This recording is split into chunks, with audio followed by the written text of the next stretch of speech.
A very good morning dear aspirants. Byju's के government exams prep channel में आप सभी का हार्दिक स्वागत है. A very warm welcome to all of you in today's lecture on this day in history. एक ऐसा सेगमेंट जहां आपके सामने प्रस्तुत किए जाते हैं इतिहास से जुड़े वो सभी खास फैक्ट्स और घटनाएं जो आपकी आने वाली इन गवर्नमेंट परीक्षाओं के दृष्टिकोण से बेहद लाभदायक हैं. And along with this, we will also share some very important practice questions with you towards the end of the lecture. क्योंकि ये सभी questions आज के ही facts पे आधारित हैं, तो आप इनके उत्तर देने का जरूर प्रयास कीजिए और इनके आंसर्स को निरंतर शेयर करते रहिए हमारे साथ कमेंट बॉक्स में. तो आइए अब शुरू करते हैं 7 अगस्त अर्थात आज के दिनांक से जुड़े सभी इंपॉर्टेंट फैक्ट्स की. The very first fact of today is associated with 1871 when Abanindranath Tagore was born. अर्थात आज के दिन अबनिंद्रनाथ टैगोर का जन्म हुआ था. उनका संबंध कलकत्ता से था. And in 1890 he attended the Calcutta School of Art, जहां उन्होंने यूरोपियन पेंटर्स के अंडर प्रशिक्षण प्राप्त किया था. He believed that Western art was materialistic in character, परंतु भारत को जरूरत थी अपनी जड़ों की तरफ वापस लौटने की, to return to its own traditions so that it can revive its spiritual values. He was a principal artist and creator of the Indian Society of Oriental Art. He was also the first major exponent of Swadeshi values in Indian art, thereby founding the influential Bengal School of Art, जिसने contribute किया to the emergence and development of modern Indian painting. उनका finest achievement माना जाता है 1930 में बनाया गया Arabian Nights series. He was also a noted writer, especially for children. Popularly उन्हें अक्सर अबन ठाकुर भी बुलाया जाता था और उनकी कई जानी मानी किताबें जैसे कि राज काहिनी, बूरो आंगला, नलक and खीरेर Putul were landmarks in Bengali language children's literature as well as art. कई जाने माने भारत के पेंटर्स उनके स्टूडेंट्स रह चुके हैं जैसे कि Nandlal Bose, समरेंद्रनाथ Gupta, शितेंद्रनाथ Majumdar, Surendranath Ganguly, Asit Kumar Haldar, Sharda उकील and several others. और अब इसके साथ आइए देखते हैं which is the other fact of today. So this is associated with 1905 अर्थात 1905 वर्ष से जुड़ा हुआ है ये फैक्ट when the स्वदेशी मूवमेंट कैंपेन officially began. अर्थात आज के दिन स्वदेशी आंदोलन अभियान आधिकारिक तौर पे शुरू हुआ था. The Swadeshi movement was a part of the Indian independence movement and it contributed to the development of Indian nationalism. Bengal के विभाजन के पश्चात जो कि 1905 में किया गया था, लॉर्ड कर्जन की नीति के अंतर्गत स्वदेशी मूवमेंट आधिकारिक रूप से शुरू किया गया था टाउन हॉल कलकत्ता से 7 अगस्त 1905 को. इसका उद्देश्य था to boycott and abandon foreign goods and totally rely only on domestic या फिर भारत का खुद का किया गया production. Swadeshi was also the focus of Mahatma Gandhi, who described it as the soul of Swaraj अर्थात self rule. और बंगाल विभाजन के बाद स्वदेशी movement got a big boost because of the integration of boycott movement with the स्वदेशी movement. बाल गंगाधर तिलक ने इस आंदोलन को बहिष्कार योग कहा था एंड इनिशियली इसकी शुरुआत बंगाल में हुई थी, परंतु धीरे धीरे स्वदेशी आंदोलन भारत के विभिन्न इलाकों में और रीजन्स में फैल गया and also included parts of Bihar, UP, central provinces, Bombay as well as Madras. Bharat के विभिन्न रीजन्स में स्ट्राइक्स कैरी आउट करी गई कॉटन और जूट फैक्ट्रीज में. Railway workers also went on a strike and the Burnpur mill also went on a strike. The movement was further strengthened by Mahatma Gandhi जब उन्होंने pledge ली थी to boycott foreign goods by burning तकरीबन 1,50,000 English clothes at Elphinstone Mill compound in Mumbai during the period of 1921. Mahatma Gandhi ने khadi spinning centres समूचे भारत में organise करवाए and he branded khadi spinners as freedom fighters.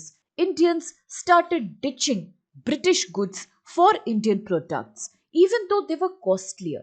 The impact was strong क्योंकि British ने तकरीबन 20% का fall देखा उनके प्रोडक्ट की सेल्स में.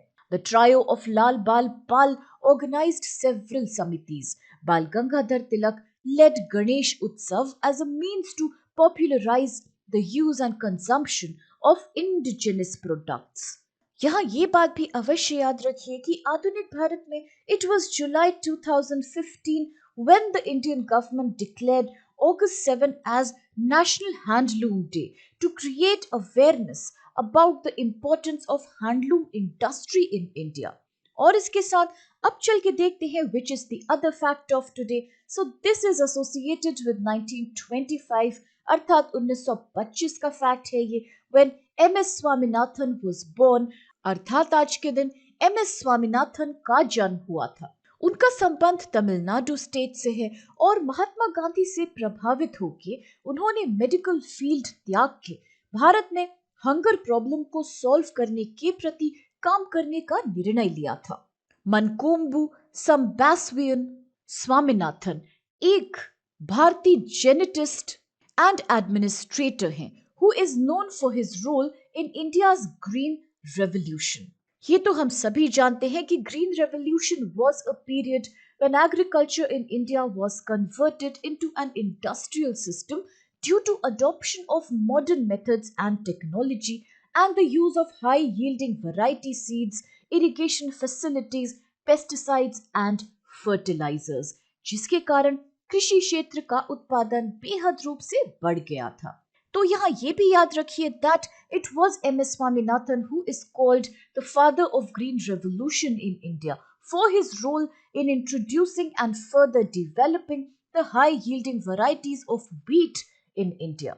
He is also the founder of MS Swaminathan Research Foundation.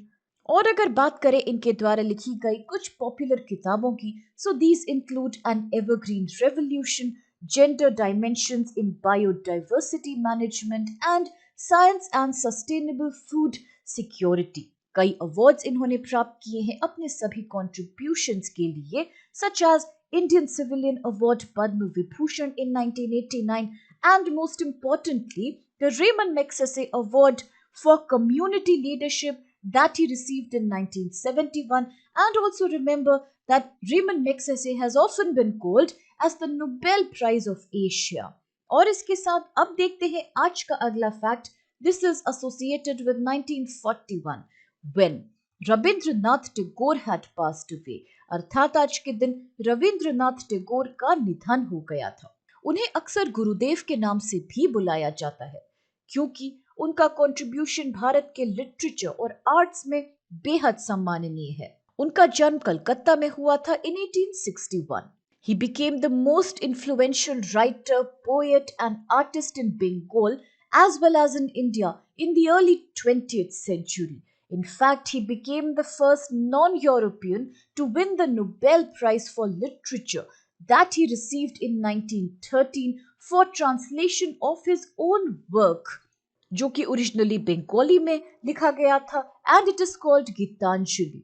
His songs and lyrics are called Rabindra Sangeet with their own distinct lyrical and fluid style. The national anthems of both India and Pakistan were composed by Rabindranath Tagore. अगर India का जनमन गण इन्होंने रचा था, so he also composed Bangladesh's Amar Sonar Bangla. वह Bengal partition के strictly विरुद्ध थे और उनकी कविताओं और लेखों ने नेशनलिज्म को प्रमोट किया by inculcating patriotism in Indians that time.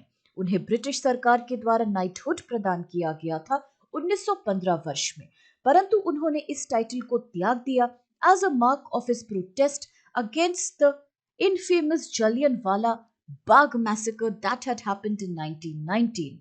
He is responsible for modernizing Bengali prose and poetry और इनके जाने माने कामों में से कुछ हैं गीतांजलि, घरे बैरे, गोरा, मानसी, बालक and सोनार तोरी. In 1921, he founded the विश्व भारती यूनिवर्सिटी एट शांति निकेतन. उनका मानना था कि पढ़ाई कभी भी क्लासरूम में संकुचित होकर नहीं की जा सकती. He was totally against a classroom mode of education. In fact, he believed that learning was possible only through curiosity, creativity and experimentation. उन्होंने वर्ल्ड पार्लियामेंट फॉर रिलीजन्स में भी स्पीक किया था इन द इयर्स 1929 एंड 1937. और अब इसके साथ आइए देखते हैं which questions do we need to solve today. The very first one is, who had established the Indian Society of Oriental Art? अर्थात Indian Society of Oriental Art की स्थापना किसने करी थी? ऑप्शंस हैं A Nandlal Bose, B Abanindranath Tagore, C Rabindranath Tagore, or was it D. Sarada Ukil? The second question is, when is the National Handloom Day observed in India? अर्थात भारत में राष्ट्रीय हैंडलूम दिवस कब मनाया जाता है? ऑप्शंस है ए 5 अगस्त, बी 6 अगस्त, सी 7 अगस्त, और is it D 8 August? The third question is, who had called the स्वदेशी मूवमेंट एज अ बहिष्कार योग? अर्थात स्वदेशी आंदोलन को बहिष्कार योग कहने वाले कौन थे? ऑप्शंस है ए बिपिन चंद्र पाल, बी बाल गंगाधर तिलक, सी Aurobindo Ghosh, or was it D Mahatma Gandhi? The fourth question says, who is known as the father of green revolution in India? अर्थात भारत में हरित क्रांति के जनक के रूप में हम किसे याद करते हैं? ऑप्शंस है A Norman Borlaug, B M S Swaminathan, C Verghese Kurien, or is it D Sunderlal Bahuguna? The fifth question is, who is the author of an evergreen revolution? अर्थात पुस्तक एंड एवरग्रीन रेवोल्यूशन के लेखक का नाम आप हमें बताइए. ऑप्शंस है A Salim Ali, B M S Swaminathan, C Benjamin Peary Pal, or is it D Norman Borlaug? With this आज का सिक्स्थ और लास्ट क्वेश्चन है, who was the first non European to have won the Nobel prize in literature for 1913? अर्थात वर्ष 1913 में साहित्य का Nobel पुरस्कार प्राप्त करने वाले पहले गैर यूरोपीय कौन थे? ऑप्शंस हैं ए देवेंद्रनाथ टैगोर, बी सत्येंद्रनाथ टैगोर, सी शरत चंद्र चट्टोपाध्याय, और is it D Rabindranath Tagore? और अब इन सभी इंटरेस्टिंग क्वेश्चंस और कुछ लाभदायक फैक्ट्स के साथ आज के इस सेगमेंट को हम यही समाप्त करते हैं, इस आशा के साथ कि आप सभी को इससे बेहद लाभ प्राप्त होगा. फ्रेंड्स, अगर आपको वीडियो पसंद आए तो प्लीज चैनल को लाइक, शेयर और सब्सक्राइब करना बिल्कुल मत भूलिए, और इन सभी क्वेश्चंस के उत्तर भी देते रहिए हमें.